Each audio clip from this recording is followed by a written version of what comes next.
Sesuai sabda Pak Haji, waktu saya di bawah, Bi, nanti ada orang linglung kasih lu 100 miliar.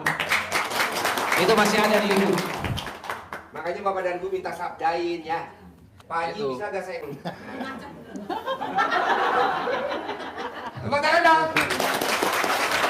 Jadi dalam waktu 3 bulan 11 hajat terkabul. Rumah, mobil, kerjaan, anak sekolah, semuanya Allah ijabah. Amin. Itu, tapi kita harus benar-benar yakin Pak. Jangan hari ini datang, seminggu kerjain, besok udah enggak. Terus nuntut, kok belum terkabul. Dosa lu banyakan mana?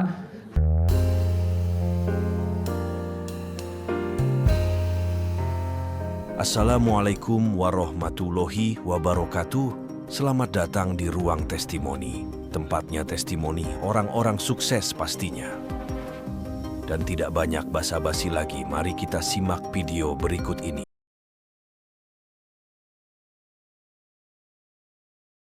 Nah, saya datang ke sini dengan ketidakpercayaan. Ya, karena saya udah berapa kali pergi ke, ya kan? Nah, waktu sampai sini mungkin Pak Haji tahu, saya nggak percaya, saya disuruh dengarkan sama Pak Haji. Anak bawang, dengarkan aja. Tapi saya di situ yakin bahwa tidak ada jalan lain selain saya yakin.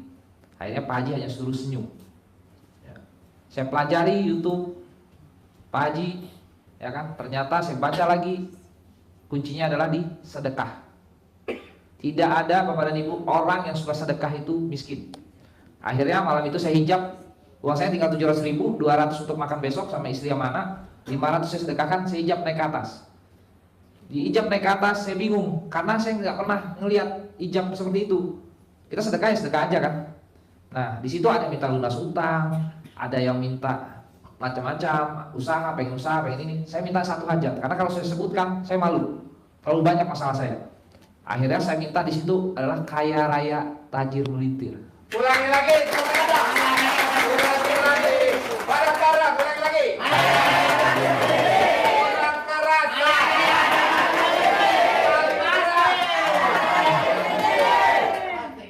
Nah setelah saya sedekah itu saya pulang. Harus yakin Bu, ngerinya Ibu takutnya kaya enggak, pelintir.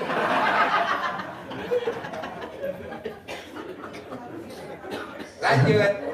Setelah itu Biar nggak ngantuk ya. saya punya proyek halu. Udah 4 bulan tuh terasa halu. Saya tanya Pak Haji, ini bener gak proyeknya? Yakin bos, besok tanda tangan. Jadi saya jadi makelar pabrik saat itu. Jadi masih makelarin apa yang orang minta jual, saya makelarin. Apa yang orang minta jual, saya makelarin. Akhirnya saya makelarin pabrik. Setelah saya makelarin pabrik, ternyata pabrik itu beneran mau dijual. Nah Pak, saya ngadep lagi Pak Haji, gimana caranya untuk meyakinkan orang ini bahwa pabriknya mau dijual? Pakai ilmu colek kepala. Apa namanya Bu? Singkatan dari apa? Tepuk tangan dong. Nah, Bu, yang cair 200 miliar aja ngomongnya sama. Ini baru hajatnya 1 M, kayaknya malu. ini mahal Ibu. Jadi saya contoh, istri comek. Nah, kami hadaplah mereka. Alhamdulillah, Pak Haji suruh, saya yakin besok tanda tangan. Gak lama besok dapat info bahwa orang Singapura datang dan saya dipanggil untuk ketemu. Saya beli, kan saya nggak mungkin bilang saya mediator. Saya bilang saya mau beli. Akhirnya sore itu kena coletan kepala. Akhirnya ditandatanganilah SPK-nya itu. Tepuk tangan dong. Nah, SPK-nya itu langsung saya jual ke orang. Dapatlah saya komisi 3 miliar. Tepuk tangan dong. Dalam waktu 2 hari. Oke, dalam waktu 2 hari saya dapat 3 miliar. Sementara anak saya putus sekolah. Mobil nggak ada, rumah nggak ada. Oke, kita siasatnya gini. Kalau saya bayarkan hutang, saya nggak bakal bisa kayak sekarang. Tapi niat saya memang harus bayar hutang. Ya, karena utang dipikirkan tetap harus dibayar, utang tidak dipikirkan tetap harus dibayar. Oke. Nah, jadi saya sedekahkan, saya ke Pak Haji lagi. Pak Haji, ini saya cair. Saya mau kaya raya, gimana caranya? Akhirnya saya sedekahkanlah waktu itu untuk panggil anak yatim dan segala macam yang Pak Haji suruh sedekah, saya sedekahkan, habiskan 2,5 M. Sementara anak saya belum saya bayarkan sekolahnya, biarin aja dulu. Karena racun aja sudah saya minum. Harvik itu udah saya minum. Saya minum jam 4, sadar lagi jam 11. Itu. Masalah bapak dan ibu belum seberapa sama saya. Itu. Akhirnya saya sedekahkan Pak Haji bilang, panggil anak yatim ke rumah 9. Nah, akhirnya saya panggil, Pak Haji suruh panggil. Waktu hari ke-27 saya kena cobaan lagi. Berarti uang yang saya itu habis. Berarti sedekah harus berhenti dong. Ya, saya udah gali itu tanah, sebentar lagi dapat emas, tiba-tiba saya berhenti, saya nggak mau. Akhirnya saya pinjam ke Fajar, teman saya, untuk lanjutkan sedekah itu. Tepat pada hari 40, Allah kasih jalannya. Orang yang tadi saya beli pabriknya manggil saya. Seolah-olah saya yang membongkar itu kan, panggil saya ke kantor. You trust, you ke kantor I. Oke, ngapain isi pelit? Belum tahu. Nah akhirnya saya ngadep lagi Pak Haji, gunakan ilmu cotol lagi. Apa tuh? Tepuk tangan. Akhirnya saya sama istri ngadeplah ke dia. Dia minta proposalnya mana? Saya nggak ada proposal. Akhirnya saya presentasi pakai kertas kalender. Kertas kalender saya presentasi, terus dia bilang oke, I trust you 100 miliar. Tepuk tangan dong. Tanpa jaminan. Di situ saya mau ditransfer langsung, saya nggak mau. Belikan saya pabrik-pabrik, saya yang kerja. Dari 100 miliar itu saya berhasil untungin dia 40 miliar. Tepuk tangan dong. Akhirnya ditambah lagi, jadi profit kita hampir 100 miliar. Sesuai sabda Pak Haji, waktu saya di bawah, Bi, nanti ada orang linglung kasih lu 100 miliar. Itu masih ada di YouTube. Makanya Bapak dan Bu minta sabdain ya. Pak Haji Itu. bisa gak saya ngaceng? Tepuk tangan dong. Jadi dalam waktu 3 bulan, 11 hajat terkabul. Rumah, mobil, kerjaan, anak sekolah, semuanya Allah ijabah.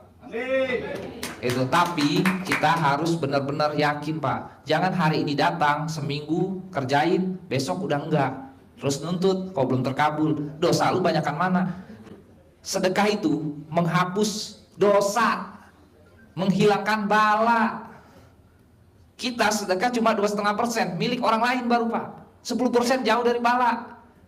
30% sampai 50% itulah untuk kaya raya, tajir melintir. Gitu. Jadi kalau makanya saya selalu Pak Haji suruh sedekah ekstrim. Kenapa? Sedekah ekstrim itu 5. Ya, 2,5%-nya untuk milik orang lain, 10%-nya untuk bala, 30% untuk kaya raya. Ini dapat uang 100 juta langsung belanjain. Sedekahnya cuma 1 juta. Itu. Sekarang hajat saya mintanya apa? Jadi ahli sedekah. Orang kaya belum tentu suka sedekah. Tapi kalau ahli sedekah sudah pasti kaya raya. Itu. Jadi ada Bu, ada di dalam 18 sifat itu 4 yang benar-benar penghalang hajat terkabul. Yang pertama, jadi Tuhan kecil. Yang kedua, berharap. Yang ketiga, sedih. Yang 4, takut. Itulah biang keladinya. Ya, kalau kita jalan takut sama ini, kita ngelanggar, kita sedekah, percuma kali 0, hasilnya tidak terkabul. Gitu. Hah? Bayar berapa? Kok lama-lama pakai rambut ini gatel ini.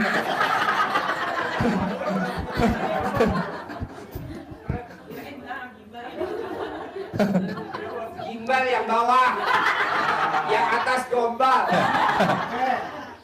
Jadi 4 biang kerok penghalang hajat terkabul. Jadi Tuhan kecil, jangan berharap, takut, sama apa tadi? Hah? Sedih.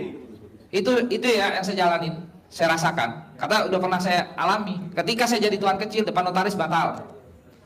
Ketika saya takut batal. Gitu. Tapi sekarang, dulu kan kita pertama kali kita datang RDI pasti yang ada timbul bukan keyakinan, keraguan, benar? Hah? Benar kan? Sama saya juga gitu. 1 kali saya sabdain Pak Haji, wah ini kebetulan kali Pak Haji. 2 kali berhasil, wah ini kebetulan lagi. 3 kali, oh ini udah benar sakti. Itu. Saya Pak, gadain mobil orang 13. Tepuk tangan dong. Siapa yang mengikuti Mas Abi? Untuk apa? Gali lubang tutup lubang. Kalau ibu-ibu enggak ya, gali lubang tutup sumur. Itu hidup setiap hari itu kayak roller coaster. Aku. Tapi alhamdulillah sekarang udah pada balik ke kandangnya masing-masing. Malah tanya, Mas Abi gak gede lagi, enak aja. Sekarang Allah ganti ya dengan mobil 19 cash. Supercar-nya berapa supercar? Tadinya 5, sekarang 4. Sekarang kita saya kasih hammer belum seberapa Bu dengan ilmu yang diajarkan ke Pak Haji untuk saya. Ilmu yang Pak Haji ajarkan ke saya itu untuk saya masa depan nanti, bukan kayak dukun untuk saat itu juga. Saya bukan ahli ibadah Bu, tapi sorry ya, kita ahli sedekah lebih tinggi dari ahli ibadah. Ya, saya nggak pakai songkok Pak, saya pakai rambut gimbal. Tapi Allah punya hak prerogatif. Dia tidak melihat siapa yang pakai itu untuk kabulinnya. Hah, bener nggak? Jadi teman-teman yakin, sedekah jangan takut, ya. Kalau kita mau sedekah sekarang, saya itu kalau kita pakai otak kiri, ya, yang timbul adalah ketakutan. Mau sedekah, ada yang bisikan, belum bayar ini, belum bayar itu, nanti makan gimana, ya kan? Tapi kalau pakai otak kanan, jebret. Ingat Pak, kalau dulu rumah saya saya diusir dari keluarga, perusahaan istri diambil, mobil ditarik leasing, ya. Saya harus sembunyi di dalam lemari, hutang 40 juta dikejar orang. Nah, kalau saya emosi sama Allah, saat itu saya bodoh. Kenapa? Allah punya rencana terbaik. Jadi saya sekarang nggak boleh ngambil leasing lagi, harus beli mobil sama rumah cash. Jadi yang menarik menurut kita baik belum tentu menarik baik menurut Allah. Itu. Hajat ke sini, belajar ke RDI, belajar beneran sungguh-sungguh. Jangan cuma lalu lalang doang. Istiqomah, sedekah, ya. Karena saya sendiri udah merasakan. Ketika kemarin saya dapat proyek, saya sekarang udah tidak pernah ngejar-ngejar proyek lagi, Bu. Proyek yang datang ke saya sendiri. Pancingannya apa? Sedekah. Benar kata Pak Haji bahwa kita tidak boleh bernazar. Bernazar tuh nanti kalau udah cair baru saya sedekah. Di dalam Al-Quran juga Ustadz Hidayat juga di ceramahnya bilang, sedekahlah waktu kita miskin, bukan sedekah waktu kita kaya. Nah, gunainlah Pak rumus gulungan sedekah. Jadi ketika cair dapat uang, jangan dijajan, sedekahkan 30%. 30% itu kan ngikis dosa. Ya Bapak tahu kan sedekah kan hanya duit. Tapi Bapak pulang sini ditabrak mobil, ditabrak apa, Allah jauhkan, kan itu udah khasiat dari sedekah. Setuju? Setuju Pak? Itu ya. Kurang kencang. Setuju gak? Setuju Pak Haji? Setuju? Mau. Oke, kesini jangan hanya lalu-lalang, belajar. Ya, karena ilmu ini akan kita bawa sampai ke anak cucu kita, Bu. Ya, tepuk tangan dulu buat Pak Haji. Harapan saya, semoga siapa saja yang telah menonton video ini jadi terinspirasi, dan saya doakan semoga semua hajat Bapak Ibu semuanya bisa cepat terkabul, dan saya doakan Ibu Bapak semuanya bisa secepatnya datang ke RDIY dan bertemu dengan Pak Haji dan anak-anak yatim tentunya. Amin amin ya rabbal alamin. Assalamualaikum warahmatullahi wabarakatuh.